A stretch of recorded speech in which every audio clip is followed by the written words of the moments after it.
이제 우리는 대림절 세 번째 주일을 맞았습니다. 예수님께서 구세주로 오신 그 의미를 다시 한번 깊이 새기고 또 심판의 주님으로 오실 예수 그리스도를 기대하고 소망하면서 우리의 삶을 다시 점검하는 그러한 시간이기를 원합니다.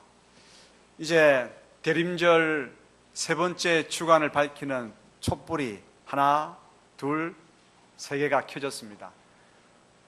보시면 아시겠지만 보라색에서부터 점점 밝아집니다. 대림절을 보내면서 다시 오실 주님을 기다리며 우리 삶을 준비해야 합니다. 점점 더 밝게 하나님께서 기뻐하시는 삶을 이루어가는 저희들 되기를 소원합니다. 이제 오늘은 예수님께서 태어나실 때의 환경을 살펴보면서 하나님께서 저희들에게 주시는 교훈을 함께 경청하기를 원합니다. 예수님께서 이 땅에 태어나신 것은 지어낸 허구의 이야기가 아닙니다. 누가복음은 분명히 예수님께서 태어나실 때가 가이사 아구스도가 로마 황제로 있었을 때라고 밝히고 있습니다. 가이사 아구스도. 보통 세계사에서는 이 가이사 아구스도의 원래 이름을 이야기하고 있습니다. 가이우스 옥타비우스, 어디선가 많이 들어본 이름입니다. 그는 로마의 첫 번째 황제로서 강력한 로마 제국의 기초를 놓았고 로마의 번영과 평화를 이룬 황제였습니다. 그는 계속해서 전 세계를 로마가 이끌어가는 그런 번영과 평화를 구사하기 위해서 계속적인 이 평화 유지하기 위해서 하나의 명령을 내렸습니다. 그것은 뭐냐? 호적하라고 하는 것입니다. 모든 정복 지역마다 다 정기적으로 호적하도록 명령을 내렸습니다. 역사 기록에 의하면 14년마다 호적령은 시행되어야 했습니다. 그런데 로마의 평화와 번영, 이것과 호적령과는 도대체 무슨 상관이 있기에 로마의 평화를 위해서 호적령이 내려야 했을까? 로마가 정복한 전 세계를 다스려 나가기 위해서는 그 당시, 지금도 그렇지만 그 당시에도 뭐가 필요했겠습니까? 강력한 로마 제국의 군대가 필요했습니다. 그 로마 제국의 군대를 유지하기 위해서는 군사 자금이 들어갑니다. 그래서 세금 거두어서 그러한 군사 자금 유지하기 위해서 호적령을 내린 것입니다. 세금 낼 만한 사람들 누가 있느냐? 정확하게 한 사람도 빠짐없이 밝히라고 하는 것입니다. 그래서 호적령이 매 14년마다 시행되었던 것입니다. 이러한 배경 속에서 오늘 하나님께서 저희들에게 말씀하십니다. 구세주의 탄생은 하나님의 예언대로 약속대로 베들레헴 다윗의 고향에서 이루어졌다고 말씀하십니다. 요셉은 이제 갈릴리 나사렛에 살다가 호적령이 내려지자 자신의 고향 다윗의 이제 마을 베들레헴으로 가서 호적을 하러 갔습니다. 호적을 하러 갈 때 자신의 약혼 여인 마리아와 함께 가야 했습니다. 베들레헴은 우리가 아는 것처럼 다윗 왕의 고향입니다. 요셉도 다윗 집안인 고로 호적하기 위해서 베들레헴으로 가야 했습니다. 그런데 갈릴리에서 베들레헴까지 거리가 얼마였느냐? 약 130km였습니다. 여러분들 왜 가만히 계십니까? 130km였습니다. 엄청나게 먼 거리입니다. 이 지역은 특별히 예전에는 다 길이 안 좋았지만 특별히 이 지역은 험악한 산악길을 거쳐서 가야 했습니다. 그래서 더더욱이나 먼 길인데다가 쉬운 길이 아닙니다. 게다가 이제 요셉의 이 약혼녀 마리아는 잉태한 몸이었습니다. 성령으로 잉태한 까닭에 걸어가기도 힘들었고 나귀를 탔다 할지라도 나귀가 그 산악길 걸어가면서 덜컹덜컹거리는 그 산악길 충격이 얼마나 컸겠습니까? 여성분들은 다 임신하고 아이를 낳아봤기 때문에 그 고통을 누구보다도 이 상상이 잘 되시겠죠. 그래서 이러한 어려움, 이런 비슷한 어려움이 있는 사람들을 위해서 호적령을 시행할 때 사는 지역에서 호적할 수 있도록 편리를 봐주었습니다. 근데 이제 사는 갈릴리 지역에서 요셉이 호적할 수는 있었지만 고향이 바뀌게 됩니다. 고향이 베들레헴이 아니고 그때 하면은 어디로 바뀝니까? 갈릴리로 바뀌는 것이죠. 하지만 먼 길, 또 지금 잉태하고 있는, 임신하고 있는 약혼녀를 데리고 먼 길 산악길을 가야 하는 요셉에게 있어서는 편리를 봐준 이 호적령을 기꺼이 받아들이고 그렇게 하는 것이 비록 뭐 고향은 잠시 바뀐다 할지라도 그것이 아주 유용했을 텐데, 그러나 요셉은 그 멀고 힘든 길 굳이 가고자 한 것입니다. 왜 이렇게 했는가? 성경은 한마디로 이야기하고 있습니다. 누가복음 2장 4절과 5절 같이 한번 읽어보겠습니다. 요셉도 다윗의 집 족속이므로 갈릴리 나사렛 동네에서 유대를 향하여 베들레헴이라는 다윗의 동네로 그 약혼한 마리아와 함께 호적하러 올라가니 마리아가 이미 잉태하였더라. 그 까닭을 밝히고 있는데, 요셉도 다윗의 집 족속이므로, 그러니까 요셉이 다윗의 가문이기 때문에 이걸 포기하지 않으려고 하는 것입니다. 그의 고향, 그의 본적, 그가 이 다윗 왕의 가문이라고 하는 사실을 포기하고 싶지 않은 까닭에 힘들고 어렵다 할지라도 끝까지 고향 땅에 가서 호적을 하려고 한 것입니다. 요셉은 자신이 다윗의 집안 사람이라고 하는 사실을 자랑스럽게 여겼습니다. 그래서 힘든 것도 마다하지 않고 그 고향 땅 베들레헴으로 가고자 한 것이죠. 하나님께서는 다윗 왕과 언약을 맺어서 다윗 왕의 후손 가운데에 이스라엘과 온 세상을 다스릴 메시아가 나게 될 것을 말씀하셨습니다. 그 메시아가 다윗 가문 가운데서 날 것이고, 그리고 다윗의 고향인 베들레헴에서 날 것이라고 예언을 하고 있습니다. 자, 대표적인 두 구절을 한번 읽겠습니다. 역대하 7장 18절 읽겠습니다. 내가 네 나라 왕위를 견고하게 하되 전에 내가 내 아버지 다윗과 언약하기를 이스라엘을 다스릴 자가 네게서 끊어지지 아니라 한 대로 하리라. 미가서 5장 2절 읽겠습니다. 베들레헴 에브라다야, 너는 유다 족속 중에 작을지라도 이스라엘을 다스릴 자가 네게서 내게로 나올 것이라. 그의 근본은 상고에 영원에 있느니라. 영원부터 있는 그 존재가 이제 이 유다 작은 고을 베들레헴에서 구세주로 태어날 것을 말씀하신 것이죠. 요셉은 고향만 이제 바꾸면 쉽게 거주지에서 호적할 수 있습니다. 하지만 굳이 베들레헴으로 가고자 합니다. 성령으로 잉태한 마리아를 데리고 힘든 길 마다하지 않습니다. 결국 베들레헴에서 온 세상의 구주이신 예수님께서 탄생하십니다. 요셉이 성경의 예언을 이루고자 하는 그런 뜻으로 베들레헴에 가고자 한 것은 아닙니다. 하지만 당시 문화가 고향을 중요시하는 문화입니다. 희년 제도가 있었죠. 희년은 여러 이유로 고향을 떠나서 다른 지역에서 종이나 어려운 형편에서 살아가야 할 사람들이 50년을 맞아서 고향 땅으로 다시 돌아가는 그러한 제도입니다. 고향을 중요하게 여겼고, 하나님께서는 고향의 땅들을 다른 사람에게 팔지 못하게 했고, 팔았어도 다시 회복되어지는 희년을 주셨습니다. 그래서 고향으로 돌아간다라고 하는 것은 아주 중요한 그 이스라엘의 문화입니다. 이러한 까닭이었지만 어쨌거나 결국은 성경의 예언대로 세상의 구주이신 예수님께서 베들레헴에서 태어나게 되었습니다.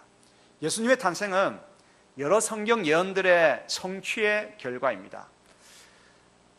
남자를 알지 못하는 마리아가 잉태하는 것은 불가능했습니다. 하지만 불가능한 그 잉태도 성령으로 잉태하게 되었고, 또한 예수님, 우리의 구주이신 예수님 또한 다른 집안이 아니라 성경의 예언대로 다윗의 가문으로 태어나게 되었고, 또 그 태어난 장소 또한 성경의 예언대로 베들레헴에서 태어나게 되었습니다. 이 모두가 성경 예언의 성취입니다. 성경의 예언은 틀림없이 이루어집니다. 그래서 성경에서 약속하시고 말씀하신 바는 아무 근거 없는 희망만을 전하는 것이 아닙니다. 반드시 이루어질 약속의 말씀을 전하는 것입니다. 약속의 말씀을 들려주시는 분이 누구십니까? 여호와 하나님이십니다. 우리가 출애굽기를 통해서 계속해서 배워온 바처럼 여호와는 하나님께서 뜻하신 바를 반드시 이루시는 분이십니다. 약속, 예언하신 대로 메시아가 성령의 잉태 가운데서 다윗의 가문 중에서 베들레헴에서 태어나게 된 것입니다. 그러므로 예수님의, 우리의 구세주 예수님의 탄생을 보면서 우리가 기억해야 될 것이 있습니다. 무엇입니까? 아, 그렇구나. 예언의 말씀은 반드시 이루어지는 것이로구나. 메시아 탄생을 다시 한번 우리가 기억하면서 하나님의 약속은 근거 없는 것이 아니다.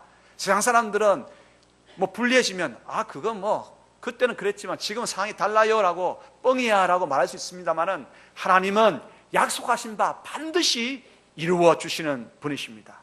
그러므로 우리가 이 땅 나그네 길 세월 살면서 붙들어야 될 것이 무엇입니까? 약속의 말씀 붙들고 나가야 합니다.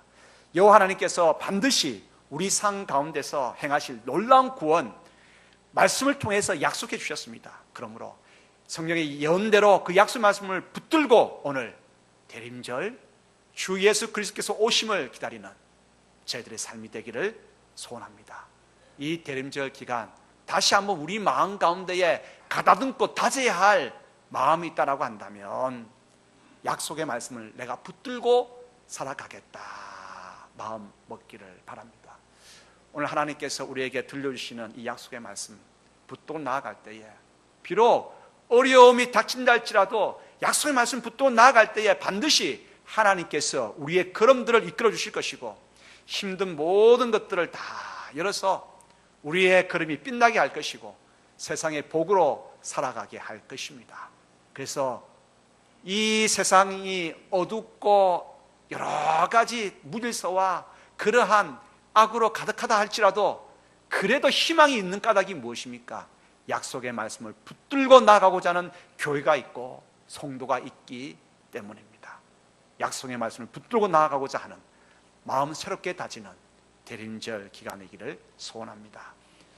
이제 두 번째 주님의 말씀 우리가 받겠습니다. 왜 우리의 구주이신 예수님께서 구유에 누우셔야 했을까? 구유에. 우리가 다 아는 것처럼 구유는 뭡니까? 가축의 여물통, 여물통이 구유입니다. 그 여물통 뭐 깨끗했겠습니까? 뭐 영화에 보면 깨끗하게 나오죠. 여러분 여물통 보셨습니까? 저는 소 여물통도 봤고 돼지 여물통도 봤습니다. 제 고향 본적지가 제주도이기 때문에 제주도 똥돼지 여물통 보셨습니까? 이야기하지 않겠습니다. 어떤 형편인지. 여물통, 영화에서나 나오는 또 우리가 성탄절을 이렇게 나타내기 위해서 그림에 나오는 여물통, 깨끗한 그런 여물통?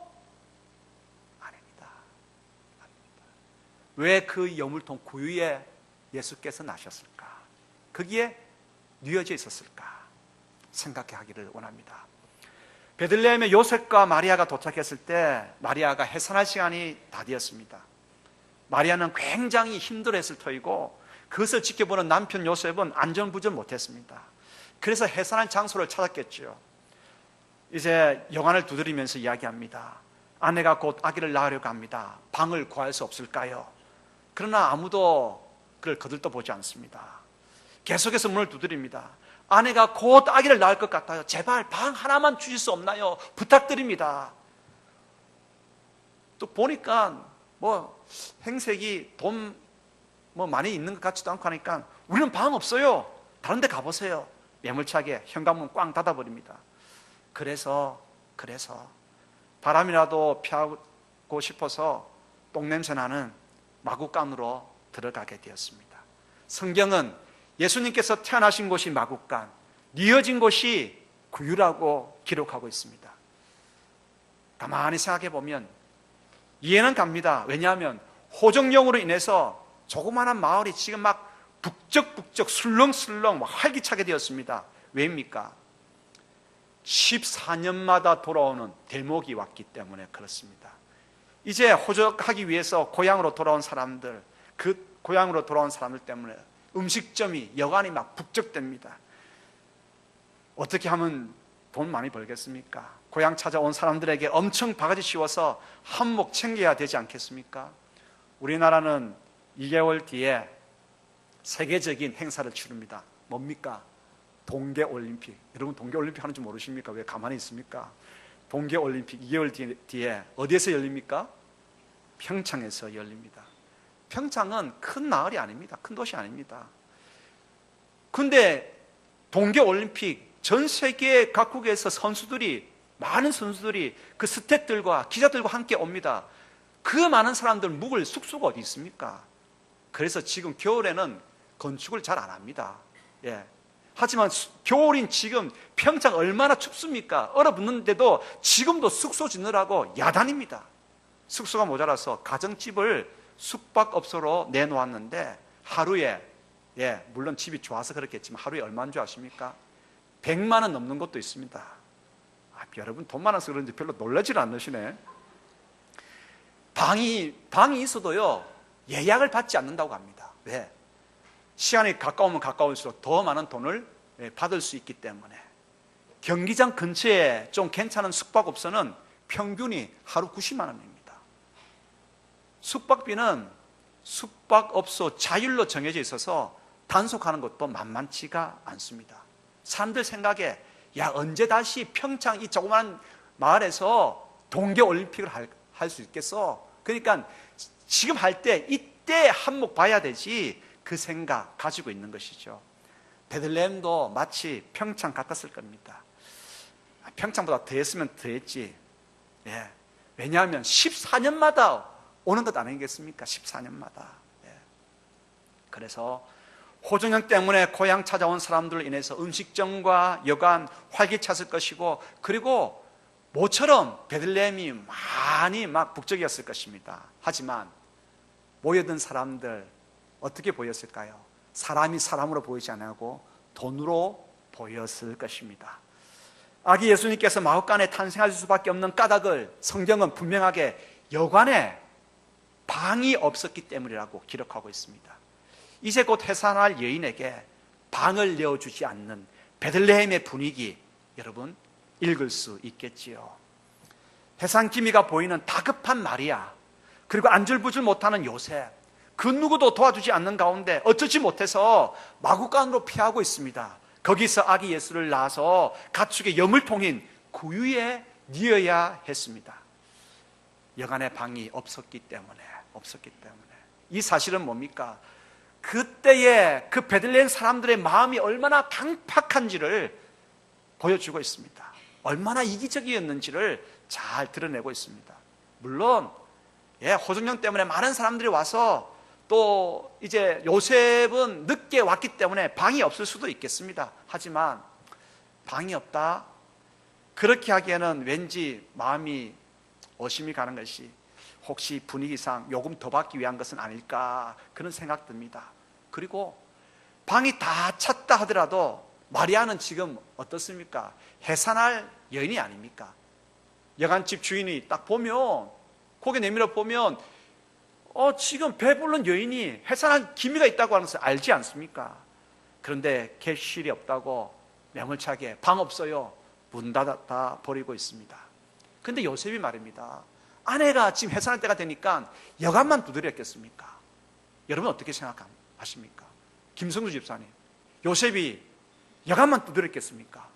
김성주 집사님께서 만약에 그 입장이라고 한다면 집집마다 두드렸겠습니까? 안 두드렸겠습니까? 그렇죠. 김성주 집사님 아내를 참 사랑하시는 분이시거든요. 요셉 또한 아내를 얼마나 사랑했겠습니까? 집집마다 두드렸지 않겠습니까? 아내가 이제 곧 아기를 낳게 됐는데 제발 좀 방 어떻게 구할 수 없는가요? 부탁을 드립니다. 그런데 성경은 방을 내줬다는 이야기가 없습니다. 진짜 사람들이 꽉 들어차서, 가정집에도 사람들이 다 차서 방이 없다고 한다면, 그래도 여간집에는 뭐가 좀 여분이 있겠습니까? 이부자리 여분이 좀 있었지 않았겠습니까? 그러면 방이 없어서 그렇다고 한다면 이부자리라도 좀 내어주면서 최소한의 인정 베풀어야 되지 않겠습니까?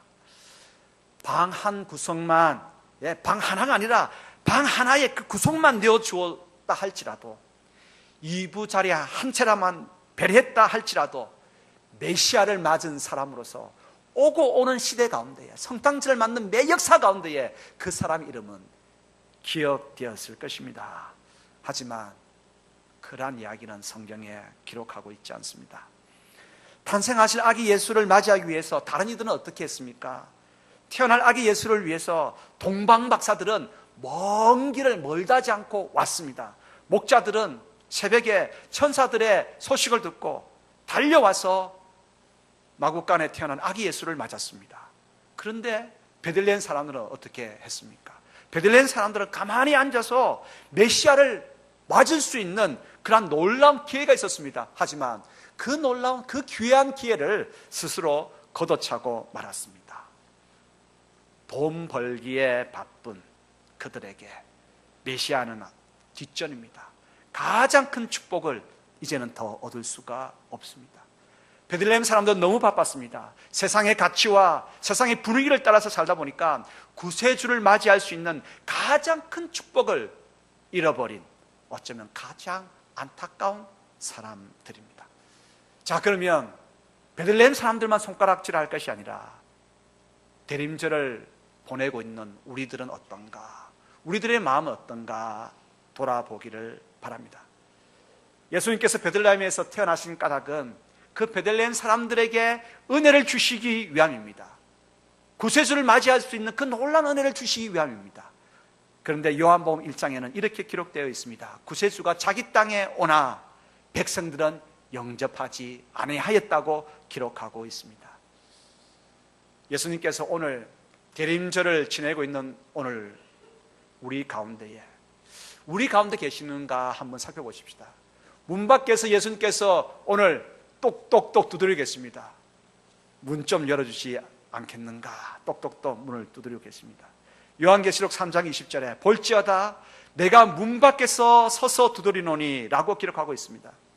우리는 우리를 구원해 주시기 위해서 오신 예수 그리스도, 그분을 위해서 우리의 마음의 방을 준비하고 있습니까? 다시 오실 예수 그리스도를 기다리고 소망하면서 거룩한 삶으로 우리의 마음의 방을 준비하고 있습니까? 오늘 우리 마음은 어떻습니까? 우리는 주님을 모실 구유의 방 준비하고 있습니까? 주님께서는 나를 위해서 하늘의 보좌, 영광스러운 보좌를 버리시고 낮고 천한 이 땅 가운데 인간의 몸을 입으시고 오셨습니다.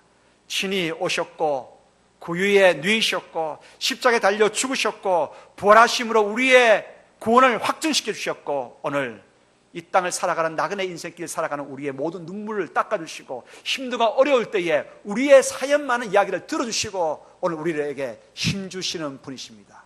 그분을 맞이하기 위해서 우리는 우리의 마음방을 준비하고 있습니까?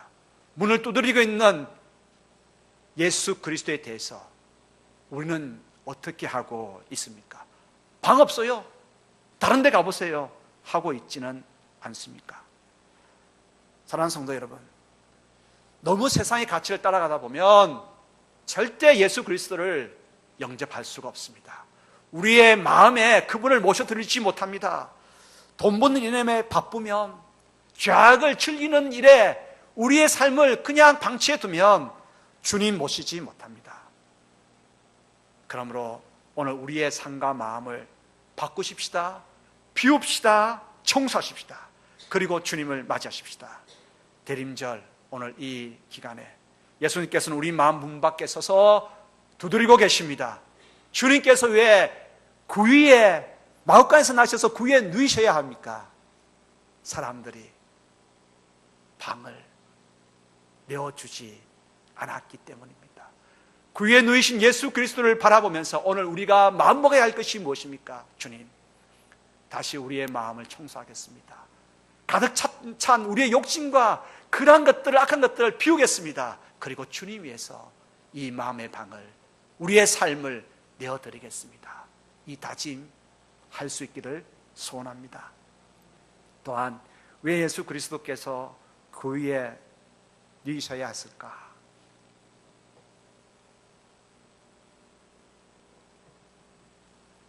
구유라고 하는 것이 처음부터 말씀을 드렸습니다만은 가축의 여물통이잖아요. 그 가축의 여물통은 주고, 그 여물통은 안 죽습니다. 죽은 것도 말라 비틀어지면 또 거기다 주고 그래서 온갖 그 더럽고 냄새나고 추악한 것이 그 여물통 아닙니까?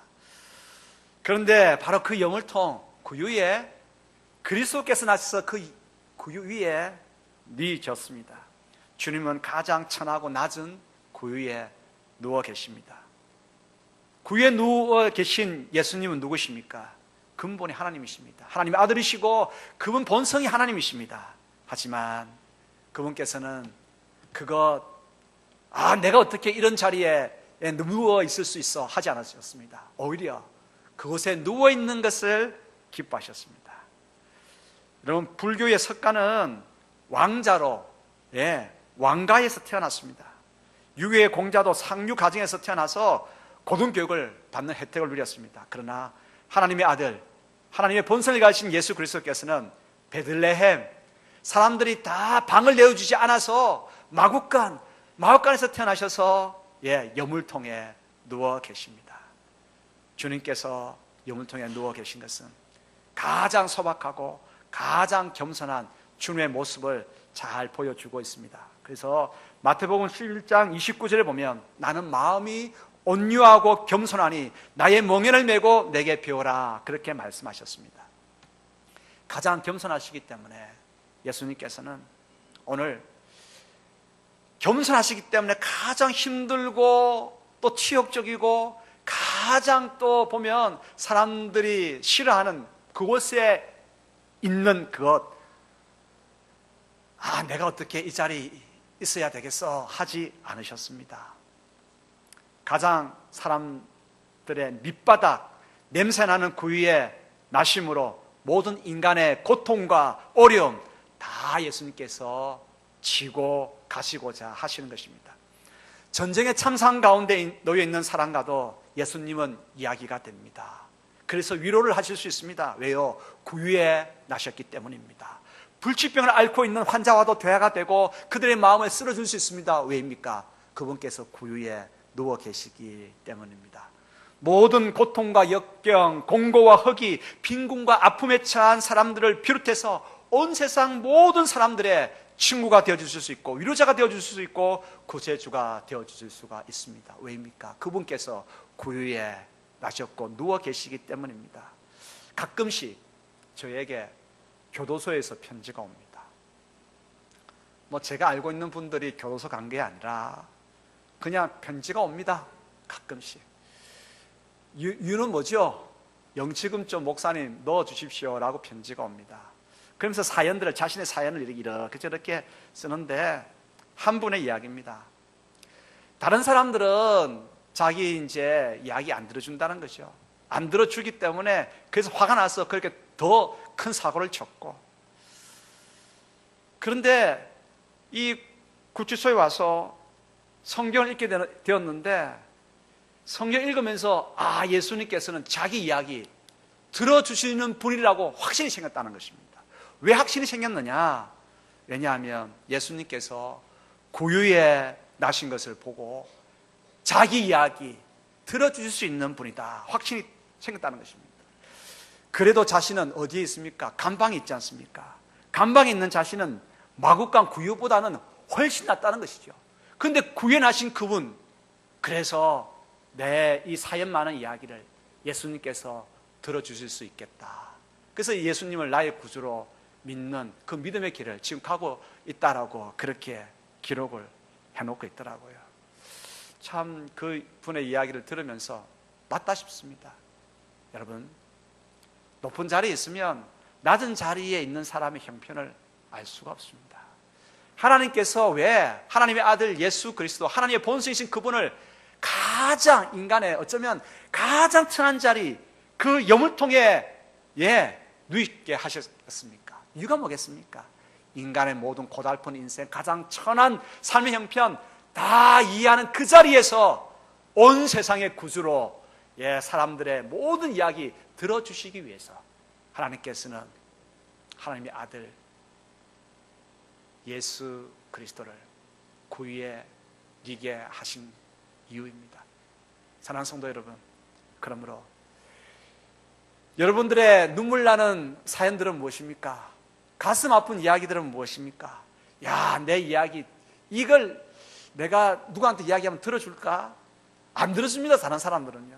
그러나 들어주시는 분이 계십니다. 왜? 그분 구유에 누이신 그분께서는 우리의 사연 많은 눈물 나는 이야기 들어주시고 구원의 길로 이끄시고 우리의 가슴을 안아주시고 쓸어주십니다. 그러므로 내 모든 가슴 아픈 이야기 편히 털어놓을 수 있는 분은 오직 한 분, 구유에 나신 구세주 예수 그리스도이십니다. 주님께서는 우리의 이야기 능히 들어주시고 우리의 걸음을 이끌어 주십니다. 왜입니까? 그분은 구유에 누이신 구세주이시기 때문입니다. 기도하겠습니다. 아버지 하나님 감사합니다.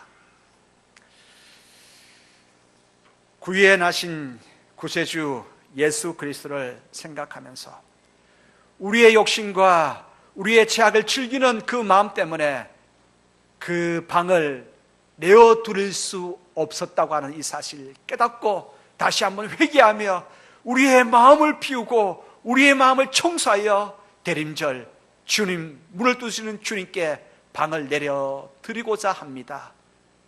성령 하나님, 우리에게 오셔서 우리를 정결하게 우리의 심령을 새롭게 하여 주시옵소서. 우리의 모든 눈물 나는 이야기 들어주실 구세주 그분과 함께 손을 잡고 이 험한 나간의 길 세월 가고자 하오니 우리의 결심 단단하게 하여 주옵소서. 오늘도 머리 조아린 모든 성도들의 친구가 되어 주옵시고 마음 가운데 오시고 저희들과 함께 하옵소서. 예수 그리스도 이름으로 기도드리옵나이다. 아멘.